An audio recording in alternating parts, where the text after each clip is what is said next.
हामी चाहिँ अहिले यता मच्छेगाउँ माथि पुष्पलाल पार्क गइरहेका छौँ।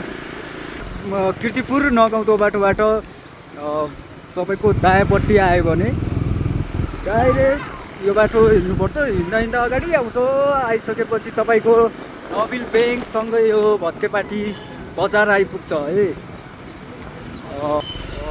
यता चाहिँ पानीले गर्दा अलिअलि हिलो जम्मा भएको छ। कसैलाई अप्ठ्यारो हानि नपर्ने तरिकाले चाहिँ बिस्तारै जानुपर्छ। यसलाई चाहिँ भन्छ साइरन चोक।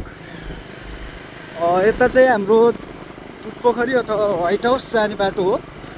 तपाईँले चाहिँ यो माथिल्लो बाटो जानु पर्यो है। माथिल्लो बाटो राम्रोसँग यताको भ्यू हेर्दै टक्क पारामा आनन्दले जानुहोस्। पुष्पलाई टक्क पारामा। अनि यहाँ चाहिँ फोटोसोटो सुट भइरहेको छ केटाहरूको होइन। सुट भइरहेको छ, ऱ्याप स्यापको सुट भइरहेको छ। अनि यो बाटो चाहिँ राम्रो छ। तपाईँहरूले योको दृश्य पनि राम्रोसँग मनोरञ्जन गरेर आनन्द लिन सक्नुहुन्छ। पारामा अहिले कुखुरा मर्थ्यो यार। अनि अहिले यस्तो बिच बाटोमा स्पिडमा नआउनु होला, कुखुरा सुक्रा मर्न सक्छन्। हामी चाहिँ लगभग अब पुष्पलाल पार्क पुगिसकेका छौँ।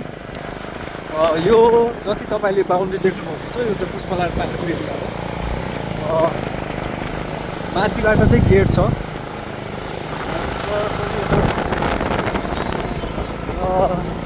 यो चाहिँ पुष्पलाल पार्क हो। पुष्पलाल पार्कमा चाहिँ के छ भन्ने कुराहरू तपाईँलाई देखाउँछौँ है। अब हामी चाहिँ तपाईँहरूलाई चाहिँ हामी अब यो दृश्यहरू देखाउँछौँ। अस्तिको जेनजी आन्दोलनले गर्दाखेरि चाहिँ यो भवन चाहिँ फुटाइसकेको रहेछ। र अनि तपाईँहरूले चाहिँ त्यो पुष्पलाल पार्कमा भएको शालिग थियो, शालिग नै तोडिदिएको रहेछ, फोडिदिएको रहेछ, टाउको साउको उडाइदिएको रहेछ।